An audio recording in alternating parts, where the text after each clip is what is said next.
সাবেক প্রধানমন্ত্রী শেখ হাসিনা ক্ষমতা ছেড়ে ভারতে পালানোর আগে তার ও প্রেসিডেন্টের শাহাবুদ্দিনের সম্পর্কের চরম অবনতি ঘটেছিল। অন্তত দুটি গুরুত্বপূর্ণ বিষয় নিয়ে তাদের মধ্যে সম্পর্কের টানাপোড়েন শুরু হয়, যার ফলে একসময় সাক্ষাৎও বন্ধ হয়ে যায়। জানা যায়, সুপ্রিম কোর্টের আপিল বিভাগের বিচারক নিয়োগ এবং শ্রম আইন সংশোধন নিয়ে বঙ্গভবন ও গণভবনের মধ্যে চিঠিপত্র চলছিল, কিন্তু বিষয়গুলো নিয়ে কোনো সমঝোতা না হওয়ায় সম্পর্কের অবনতি ঘটে। সাধারণত প্রধানমন্ত্রী বিদেশ সফর শেষে দেশে ফিরলে প্রেসিডেন্টের সঙ্গে সাক্ষাৎ করেন, কিন্তু চীন ও ভারত সফরের পর শেখ হাসিনা এমনকি বঙ্গভবনের দিকে পা বাড়াননি। এই সময়ে তাদের সম্পর্কের অবনতির মাত্রা আরও তীব্র হয়। গণভবন ও বঙ্গভবনের সম্পর্কের অবনতি শুরু হয় যখন প্রধানমন্ত্রী অফিস থেকে প্রেসিডেন্ট শাহাবুদ্দিনের সাথে কোনো পূর্ব আলোচনা না করে সুপ্রিম কোর্টের বিচারক নিয়োগ সংক্রান্ত একটি সারসংক্ষেপ পাঠানো হয়। এটি ছিল একটি গুরুতর বিষয়, কারণ আইন অনুযায়ী বিচারক নিয়োগের আগে প্রেসিডেন্টের সঙ্গে পরামর্শ করা একটি প্রথা। তবে এই সময় প্রধানমন্ত্রীর দপ্তর কর্তৃক এমন আচরণে প্রেসিডেন্ট বিরক্ত হয়ে পড়েন এবং তিনি পাল্টা চিঠি পাঠান।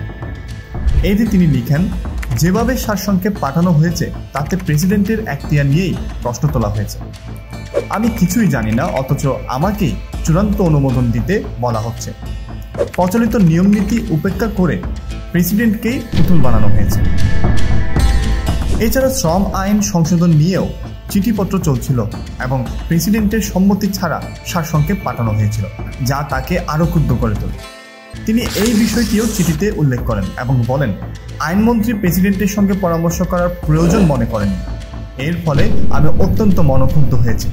প্রেসিডেন্টের এই চিঠি অনুলিপি প্রধানমন্ত্রী, প্রধান বিচারপতি এবং আইনমন্ত্রীর দপ্তরে পাঠানো হয়। এই সম্পর্কের অবনতির প্রেক্ষাপটে 5 আগস্ট শেখ হাসিনা ক্ষমতা ছেড়ে ভারতে পালানোর সময় প্রেসিডেন্ট শাহাবুদ্দিনের সাথে টেলিফোনে যোগাযোগ করেননি, যা আরও একটি ইঙ্গিত দেয় যে তাদের মধ্যে সম্পর্কের চরম অবনতি ঘটেছিল। এর ফলে দেশীয় রাজনৈতিক অঙ্গনে নতুন করে আলোচনা শুরু হয় এবং এই ঘটনার মাধ্যমে দেশে রাজনৈতিক উত্তেজনা আরও বৃদ্ধি পায়। দেশের রাষ্ট্রপতিকে এভাবে পুতুল বানিয়ে নেওয়ার যে স্বৈরশাসক চিন্তা ছিল শেখ হাসিনার, তা ভবিষ্যতের রাজনীতি এবং রাজনৈতিক পরিবেশের জন্য একটি বড় প্রশ্ন তৈরি করে। আর এই বিষয়ে আপনাদের কি মতামত কমেন্ট করে আমাদের জানান। ভিডিওটি ভালো লাগলে লাইক দিন, শেয়ার করুন এবং আরও আপডেট পেতে চ্যানেলটি সাবস্ক্রাইব করুন। ধন্যবাদ।